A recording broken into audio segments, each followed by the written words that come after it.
What's going on, everybody? We're back on another episode of Vault Crack, the Smith Wesson M&P Shield Plus. My name is Andrew. I'm the chief instructor with Shots Fired Training, located in beautiful Las Vegas, Nevada. We got an open boxing, as said in the description. Let's go ahead and get at it. Alright guys, so just like I said in my little intro, this is the Smith & Wesson M&P Shield Plus. I'm going to make this a quick review for you guys. Don't want to waste your time. Appreciate it. If you haven't already, hit the like, hit the subscribe button, do all that fun stuff. I'll mention that in the end. So long story short, this is their tactical pack or their ready bag, whatever the heck you want to call it. This is their version that comes with a ready bag, a little first aid kit, and all this other kinds of foo-foo anyway. So what I'm going to go ahead and do is just get everything out, get everything organized, and start discussing it one at a time. So, paperweight for a box or a target or a bench, whatever you want to use it for, do you. Alright, so let's go ahead and get into it, guys. Alrighty now. Open her up. There she is, ladies and gentlemen. The Smith & Wesson M&P Shield Plus. Just like the description said, I've probably said it about 6 times before. From now on, called the Plus. So, for all my safety guys out there, complain about it. You can see it. It's clear. Can never be too safe. Oh, I shouldn't put your finger in there. I'd rather smash finger than the alternative. Give me a break. Alright, moving right along. Let's see what else we got going on here. Paperweight, you all know what to do with that. Off she goes. Oh, I got a flush fit 10 round mag in here, it looks like. Boom, there you go. 10 fitter, 10 rounder. What else is in here? All the foo-foo. All right, flat face trigger, 13 plus. Oh, they're trying to advertise and all kinds of stuff, right? So paperwork, got my manual, loaded indicator chamber, whatever you want to call it. You can throw this away. I'm the kind of guy that keeps all my boxes just because they retain a little bit of a nostalgic value. Not for me, for whoever's buying it if I'm getting rid of it down the line. People are like, oh, brand new in box. Used is used, but hey, to each their own. You got your little Smith & Wesson registration warranty card or some sort. Let's see what that is. Protect your investment. Warranty. Cool. Safety, don't do that. We got our manual. Read the damn manual. Stop listening to they or the Google attorneys. People that just honestly don't know what they're doing. I can't tell you how many accidents. If you know, you know. Things going wrong just because people are taught the wrong crap. You know, it's just that simple. All right, what is in this box over here? First aid kit. Not going to go into detail. Wait, what? All right, someone's going to complain. What's in the first aid kit? Whatever. There's always one. You had to be that guy, right? All right, you got some triple antibiotic ointment, first aid burn cream.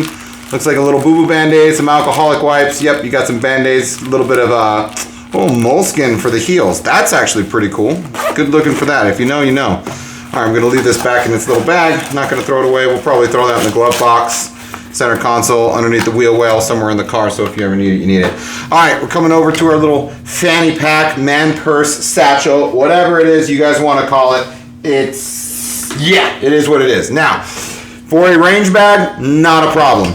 If you wear this in a concealed carry fashion, I'm just going to be blunt, and I'm not going to be freaking sorry I said it. If you wear this in a concealed carry fashion with your gun locked and loaded in it, you're an idiot. That's just the nicest way. There is no nice way about it. Don't do it. That's just stupid. This screams I've got a gun, and you've even got probably a little pouch holster mechanism right in here somewhere. Yeah, there's all, look, you can even stick your gun in there and all kinds of stuff.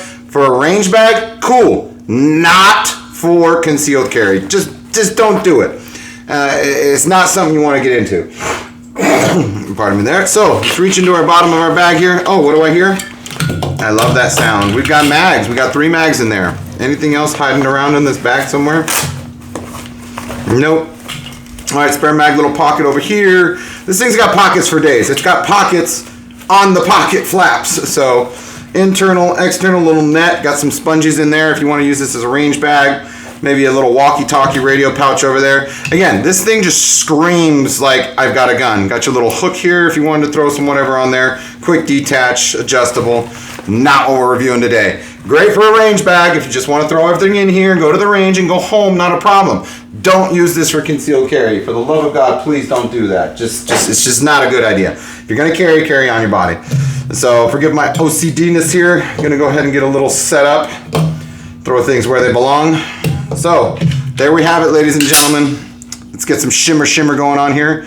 The Smith & Wesson M&P Shield Plus. Just like it says, Plus. So, what are the 3 main features? What is different between this and the 2.0 or the Gen 1 or whatever it is? Whoa, who are you? Where'd you come from? Hey, check it out. We got a 2.0. All my safety guys, be happy, okay? If you're not happy, kick frickin' rocks. And what's this we got over here? Flopping around. We have a Generation 1 Smith Wesson M&P Shield. Okay, Shield, but in 45, right? These are for 100% comparison. So I got my 45 right over here on the left. I have my Gen 2.0 single stack over there on the right.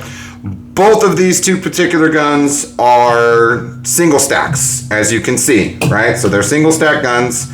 And what are the three main differences that makes the plus the plus? First and foremost, unequivocally, is the capacity. I've got a 45 over here, it's 7 rounds in the mag, and that's an extended mag, so one in the pipe I've only got 8 rounds. In a 9mm, I've got 8 rounds, as you can see here, compared to 10. Now, noticeable point, let's see if you can get it. Nah, never mind, I don't want to waste my time, let alone yours. More so mine. But anyway, so, I'm not sorry, if I was sorry I wouldn't have said it. So, you got 8 rounds in an extended configuration as opposed to 10 rounds in a flush fit configuration. So for the simplicities of argument, this is flush. This is the smallest I can get this firearms configuration to be, not including a tack light, not including a red dot, whatever it is. If this is a concealed carry gun, this is the smallest package that it's going to come into, bar none, end of story, end of discussion. Flush fit mag in here, I think carries around 6 or 7 as opposed to 8. That is required. If you want 8 rounds, you got to have it extended. So throwing these on top of each other, there's really no comparison given the capacity. But anyway, there we are comparing. That's the whole point. But fact of the matter is, flush fit, you get they've gone from the single stack to a double stack mag, and the flush fit mag is 10 rounds. The double stack mags and the extended is 13 plus 1, so you got 14 rounds in the gun. This side by side is a significant difference. 1 to 2 rounds we can reasonably assert or call as negligible, but when you're talking about 5 rounds, I got 5 extra rounds in this package, whereas I'm 5 rounds short over here.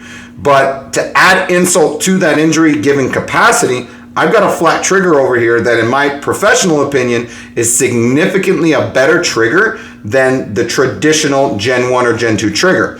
My experience with M&Ps is moderate, and I say that both with confidence, where I've carried M&Ps. My first gun I ever owned in my entire life when I was 21 years old was a Smith Wesson M&P 40. Never been happier with it. Unfortunately, let it go when I was younger because I was dumb. Should have kept it for nostalgia reasons, but hey, we are where we are. So I've got a lot of experience with M&P. My partner carries an M&P on a regular basis on his hip. I didn't like the trigger even from their Pro Series models. I ended up putting an Apex trigger on it and I loved it. Go Apex. Disclaimer, not endorsed by Smith & Wesson in any way, shape, or form. No money's changing hands. This money, the video is not monetized. Maybe it will be down the line, but for now it's not. So, moving right along. Capacity. In the Shield Plus, I've got a total of 14 rounds compared to, I have a total of 9 rounds in this configuration. That's a 5-round difference. Adding the trigger on top of an increased capacity, and thirdly, so 1, capacity, 2, the trigger, 3, the modular optic system capability. So giving you guys that little shimmer one more time, make sure that we have the opportunity right at the right angle of the light. Hopefully you guys are getting that. There's our trigger. There's our M&P logo in the back. Got our mag release. Let's flip her around. Check out your texture. I will tell you right now, the texture on this frame is different than the texture on this frame by far. This is silky smooth. This is more of a matte finish. So think of gloss compared to matte. Let me see if I can even get them. I got some shimmer going on in the 2.0, whereas on the Shield Plus, I don't. If it comes to color, if you wanted to put a color on it, that just pops to mind. This is more black than this. This is still black. The whole both guns are black. This is more black, and it's got a matte finish that I'm just really freaking digging it. Well done, Smith & Wesson. So, getting back on it. The 3 most significant differences between the M&P Shield Plus, the Shield 2.0, and the Gen 1s has predominantly to do with they've gone away from the single stack magazine and provided a double stack mag to give you increased capacity, both from a flush fit configuration and an extended. They've given us a 90-degree trigger, and I'll give you guys the demonstration here momentarily. So my finger's now on the trigger. I've got my safety similar to that of a Glock safety or an XD safety. You've got to depress that mechanism right there with inside the trigger, as opposed to the traditional hinge model where if I push at the base of the trigger, it's not going to go. I have to curve that. So this is more of a hinge where that has to be depressed before I'm going to be able to make it back to the wall to be able to pull the trigger and allow the firing pin to go forward. Got my finger on the trigger. I have to move now, just right there. I'm on the wall right there. I just traveled approximately 9 millimeters in my opinion. If I had to put a finger on it and just guess, because I'm always guessing without measuring a micrometer and all that crap, I'd say I moved around anywhere from 6 to 9 millimeters. So starting right there one more time, bring it all the way back. That's my trigger slack. I'm on the wall. I'm on the wall at a 90-degree point. Now, when I have a new firearm, doesn't matter what it is, especially in the polymer configuration, I'm always looking for what I've come to know, what has been come to be known to some as Glock creep. That is the distance that you travel or can maneuver the trigger before the firearm, before the trigger goes all the way back and the firing pin is released. So that creep is, now I'm on the wall. So I've taken up the slack, I'm on the wall, let's push, push, push, boom. That was a very, very clean glass type break. That was not a carrot type break where more of a thunk. That felt to me like a glass break, which I'm beyond imagination happy with. So let me go ahead and do a reset nice and slow. I'm about 4 millimeters, 5, 6, 7, about 7 millimeters out, and I've already hit the reset. This is ready to go.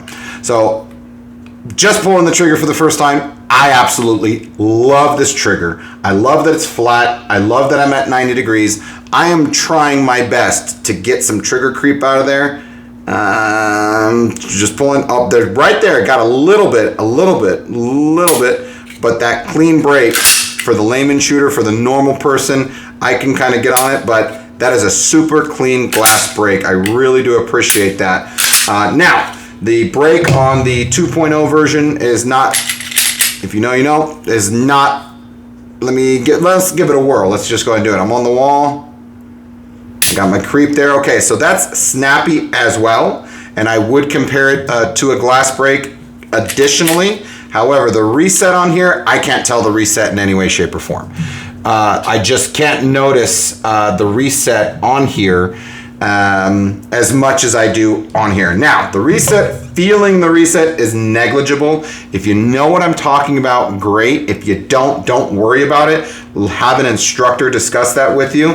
The reset has to do with when I pull the trigger, this is the trigger slack. I'm on the wall. This is commonly referred to as the wall. There's no more trigger slack. The next thing that happens is bang, and then I let go. I reset. Now the gun's ready to fire. I don't have to let the trigger go all the way. If you're interested in know more, take a firearms class. I cannot educate you guys enough, but that's more that's out of the scope of this video. So moving forward, so I've got a clean 90-degree wall, glass break. The reset, I cannot say that the reset is tactile. I cannot tell you I felt the reset. Well, let me retract that. I'm going to completely contradict myself. I can feel the reset at my level of experience and if I know what I'm looking for. I'm a guy that knows what I'm looking for. So when I slowly let the reset go, I can sense that where the reset point is at. However, for those of you that are not familiar in depthly with what I'm discussing or what I'm talking about, don't worry about it necessarily. Just know that as you learn, as you gain experience within the firearms industry, reset is a big deal. And you know what? I'll just discuss it. The reason reset is a big deal is once you've let go of the trigger, I do not need to let go of the trigger all the way before I come back to fire the firearm. This firearm is designed, as I fired the weapon, it resets right there. This gun can now fire. Why do I not want to take my finger off the trigger? It's called slapping the trigger. Two, so it's called slapping the trigger, but one, it takes more time to get my finger back down onto the trigger, and then two, I can put my finger in a different position anytime. If I have too much of my finger on the trigger, I'm going to pull the gun to the right.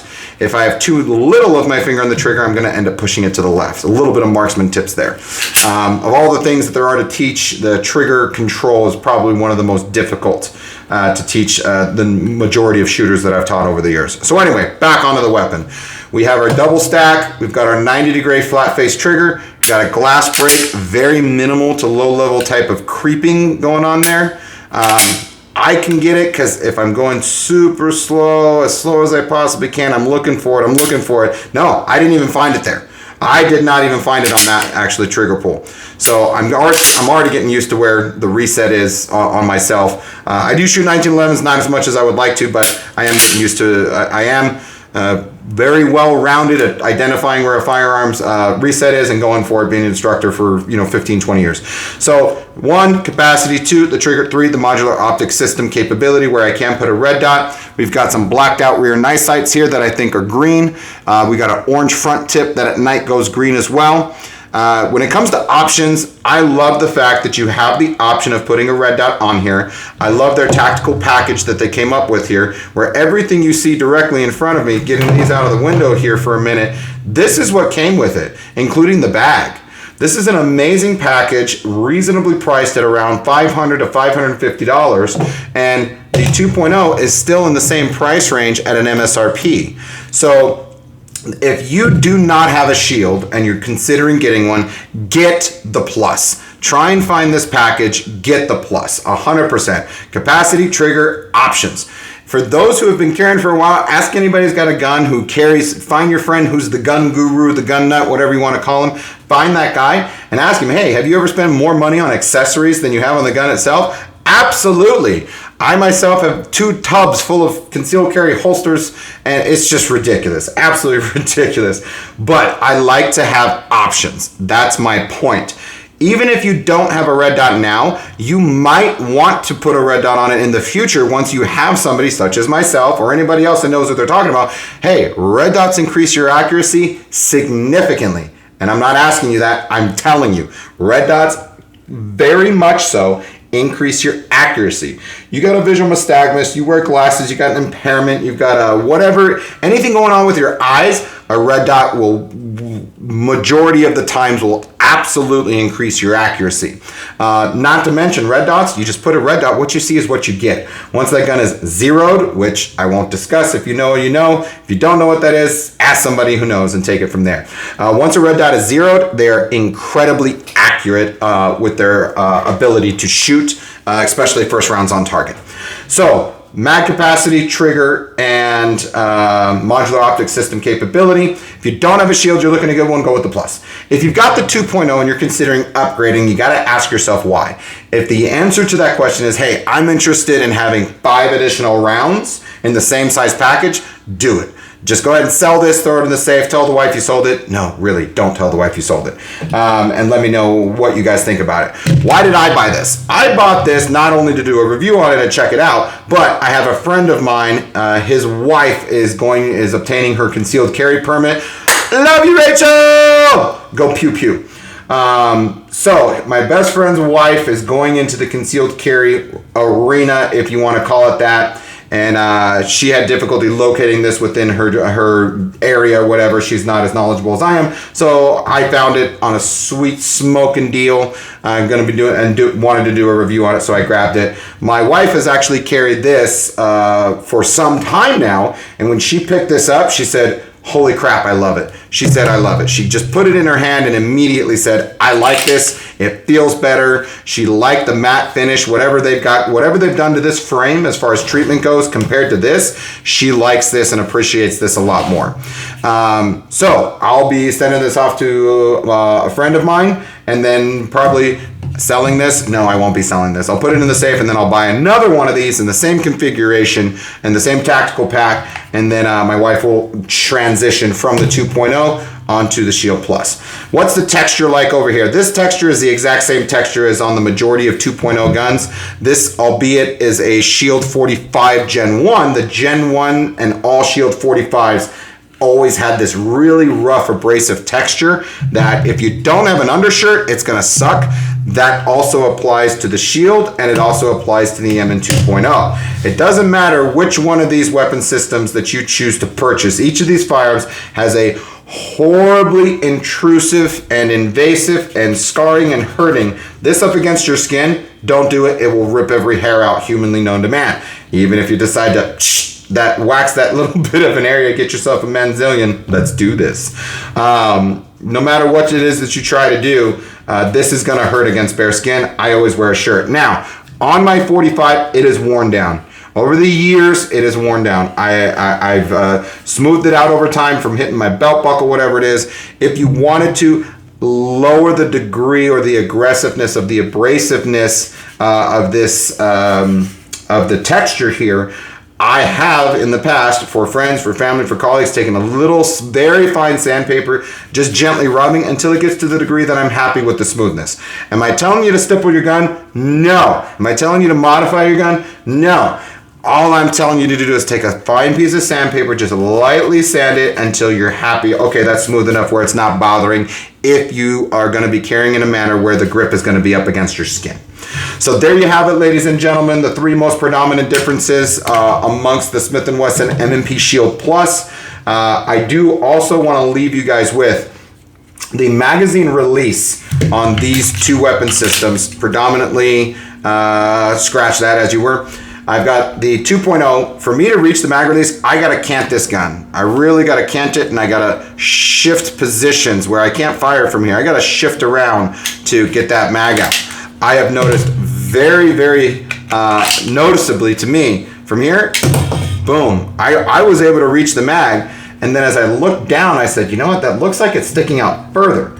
Now, when I were to compare the two, if you notice the 2.0 is on my right-hand side, the Shield Plus is on the left. Let me raise it up as far as I can and just hold it there for you guys. This on the Shield Plus, the magazine release is sticking out further than is on the Shield 2.0. So this is, for me, was much more accessible in my hand, but not intrusively. It didn't bother me. It wasn't a nuisance. Now I noticed that there's a hump on both of these models, the 2.0 as well as the Plus.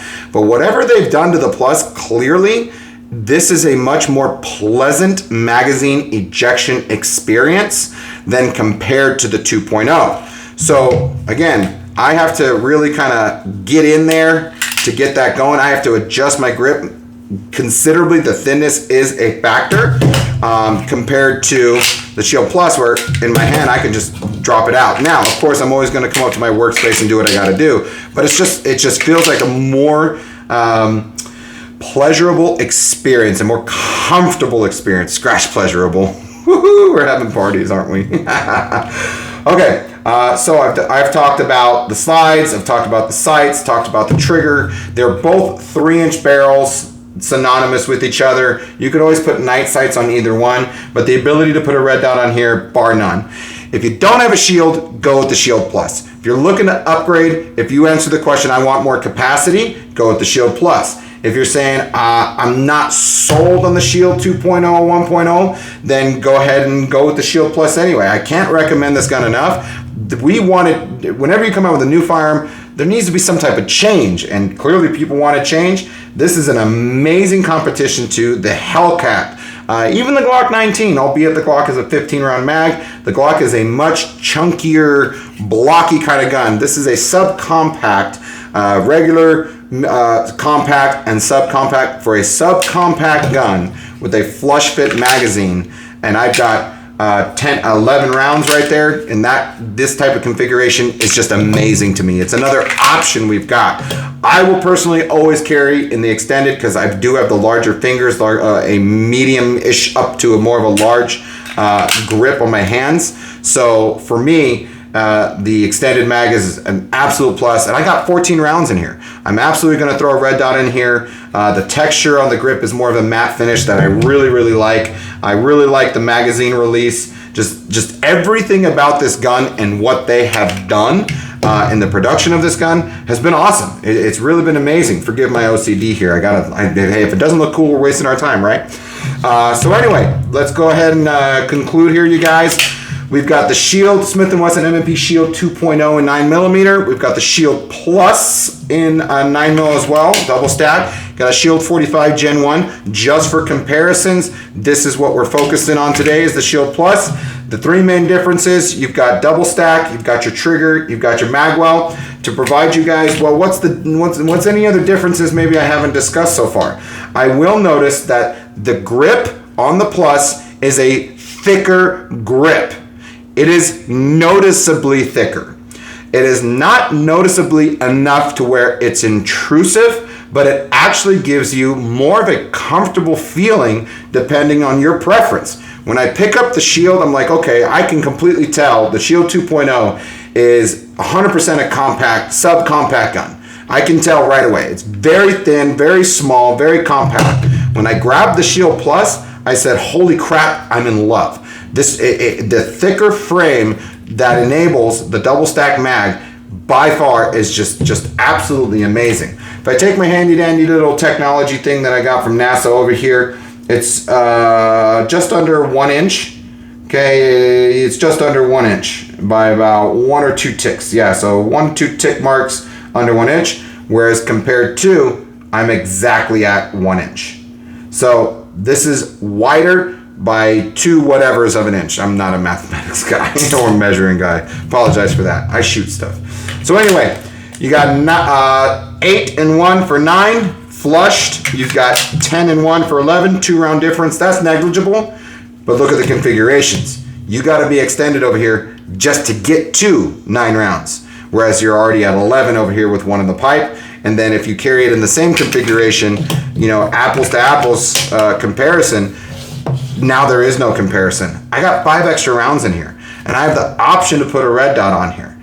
That's just hands down. The Shield Plus is definitely an amazing gun. She's won my vote in a concealed carry match. My wife is definitely going to be transitioning over to her as well. So an amazing gun for the price point. Whether you want to purchase for your first time, whether you're looking to transition from a Shield over to the Plus, I can't say this enough.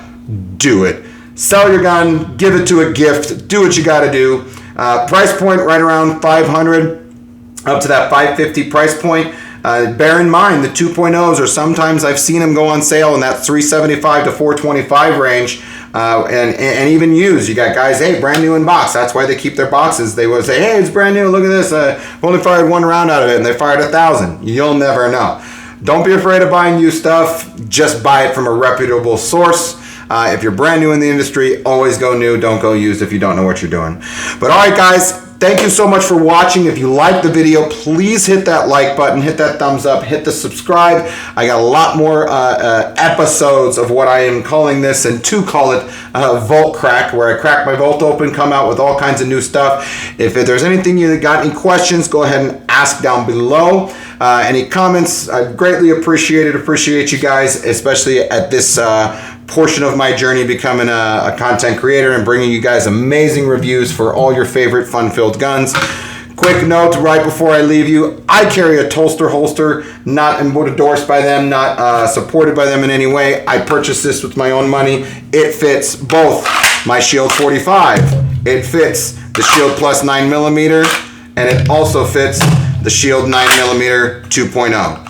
Across the board, I've had $100 holsters, $200 holsters, $300 holsters, you name it. Alien, Rexworks, on and on and on and on. $60 holster, absolutely love it. Spare mag caddy, there's my appendix carry setup. Never been happier, and for whatever reason, it is what it is. Why do I carry the 45? Just because of my accuracy with it. Sometimes you don't get to pick your gun picks you. I am incredibly accurate with this gun. And I just have a preference towards it, and I'm very comfortable. Carry what you're comfortable with, not what, has the bells and whistles. All right, guys, till next time, thanks again. Once again, hit that like, hit that subscribe button. Thank you guys for all your contributions, and until next time, carry safe and stay safe.